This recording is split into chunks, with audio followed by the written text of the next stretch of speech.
Infowars.com. Guess what broke 30 minutes before they put out this piece of BS that they had been floating around for the last couple days? That Seth Rich's PI got in the laptop, and clearly he was killed because he was interfacing with WikiLeaks. WikiLeaks is as much as said, we don't give out our sources, but Seth Rich, you know, that was probably our source. WikiLeaks needs to just release it all right now, or Assange, you're a dead man. The globalists are going to kill you. All the planets are aligning now. They're making their move on Trump soon. You can see it, but more importantly, I can feel it. Ladies and gentlemen, hold fast. Ladies and gentlemen, here we are on the 16th day of May 2017 on this Tuesday global transmission. We're going to be live here from the Infowars News Centers for the next 4 hours. Riding shotgun with me for part of the transmission is Roger Stone, formerly head of the Trump campaign that obviously brought him to victory. The deep state is lashing out big time. Seth Rich murder developments, the guy that got shot 4 times in the back a day after WikiLeaks got information, they said, from a DNC insider. Well, we have also seen folks come out like Julian Assange and say, we don't ever give out sources, but Seth Rich was basically our source.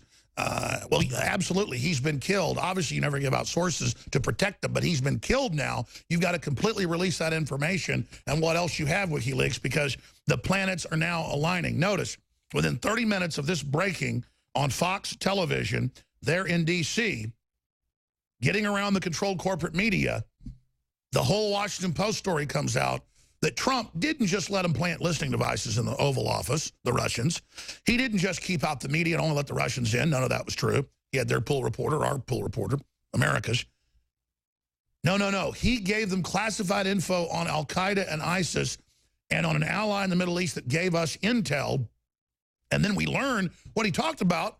He talked about laptop bombs that ISIS has been putting out in public releases and in recruitment videos and in bomb-making training that they've been preparing. This has been in the news April and again in March and again this year.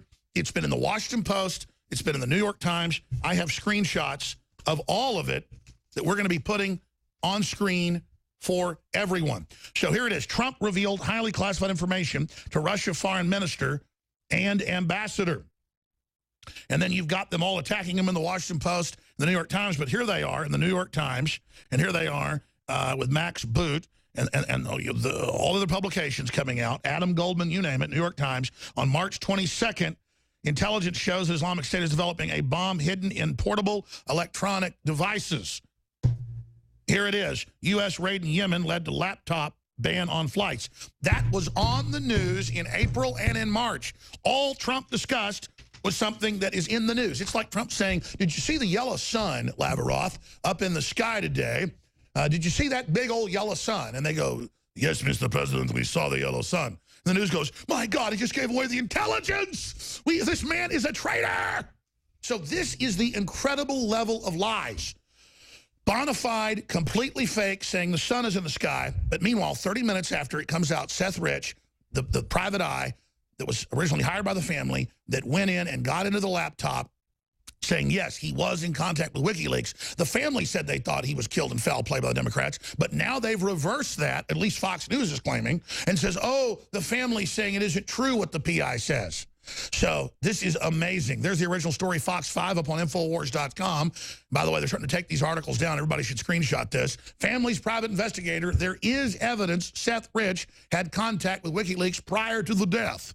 We have Assange as saying as much, even though he doesn't want to break his code of never giving up sources.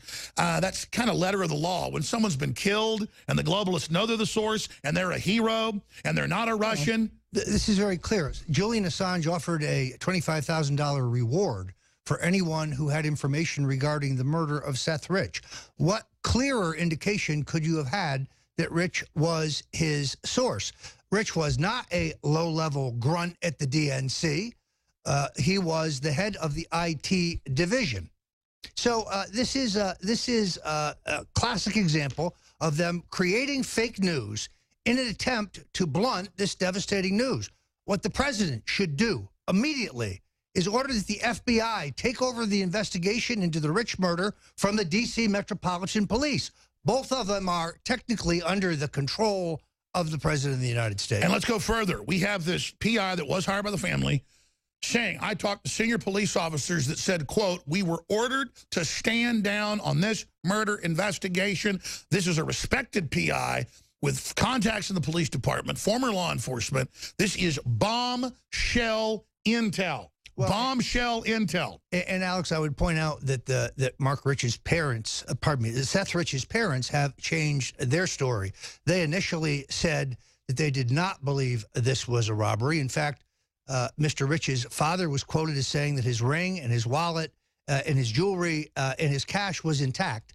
But now they seem to be, with a completely different story, trying to discredit the work of this private detective. There is, of course, one other person who could absolutely prove that Mark Rich was a source, and he has no source to protect because, as you point out, Mr. Rich is dead, and that is Julian Assange. Perhaps he will be heard from.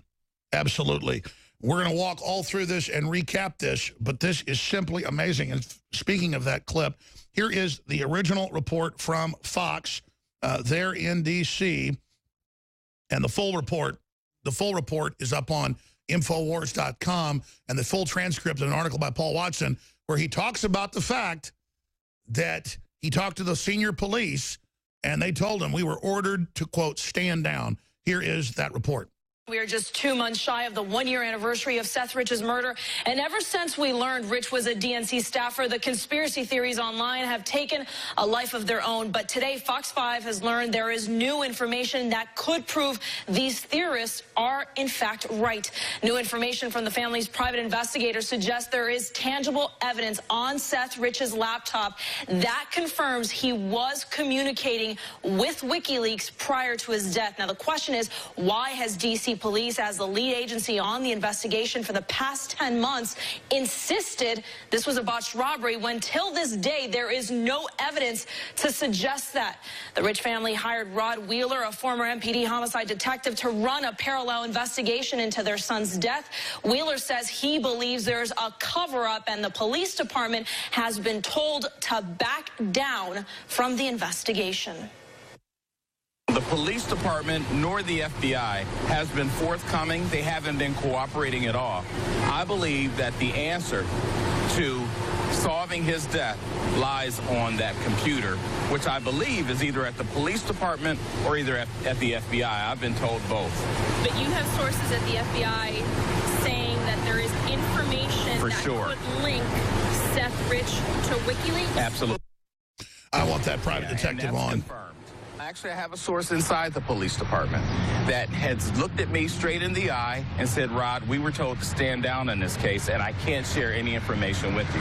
Now, that's highly unusual for a murder investigation, especially from a police department. Again, I don't think it comes from the chief's office, but I do believe there is a correlation between the mayor's office and the DNC, and that's the information that's going to come out tomorrow. Wow, and that's coming out today. So now they've got the top DNC spin master, who is a crisis expert who, quote, handles crises, who is out spinning this whole deal.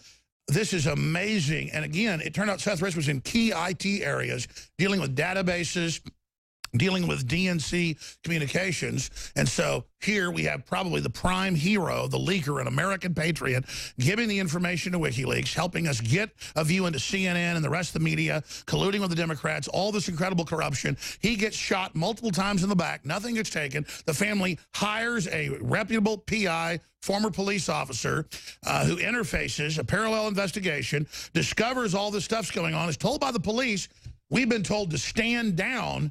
This is unbelievable. And this happens, this starts coming out 30 minutes before on the news. They're in D.C. And so, boom, the Washington Post runs with this giant hoax that Trump told them about laptop bombs when that had been in the news in April and March in over 100 major publications. I mean, the brazenness, the Washington Post, knowing they'd get caught. Then McMaster runs out. We'll play that coming up, and gives a short press conference saying he was there, nothing classified was talked about. I'm telling you, I smell Machiavellian plot to pull McMaster out of the fire, to pull his bacon out of the fire, Roger Stone. Alex, I now believe that the actual leak came from an Obama holdover at the NSA.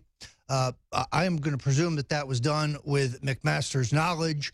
probably at his direction. He was the man with the greatest single motive here. On the other hand, technically, the President of the United States does have the authority to declassify information. And in this case, this was not exactly a secret, having been reported in all of the newspapers. So this is a classic example of manufactured fake news put out there in a timely fashion to blunt the impact of the Seth Rich breaking story. Typical Washington Post, which has long been almost a house organ for the Central Intelligence. That's right. Hide one story that's real with a fake story. But how brazen are they when this is totally fake? The rest of mainstream media is still running with it's real when it's patently total baloney. You know, last night I was told the editors at the New York Times were trying to deal with, you know, they don't rely on the reporting of other newspapers. They have to rely on their own reporting. This is so obviously a manipulated news story for which, unfortunately, the Washington Post will pay no price. So that's the thing. They're already complete liars. And here's a few articles for TV viewers and radio listeners. The Express, this is in April. ISIS bomb makers created laptop bombs to fool airport security checks. Boom. Here's another one.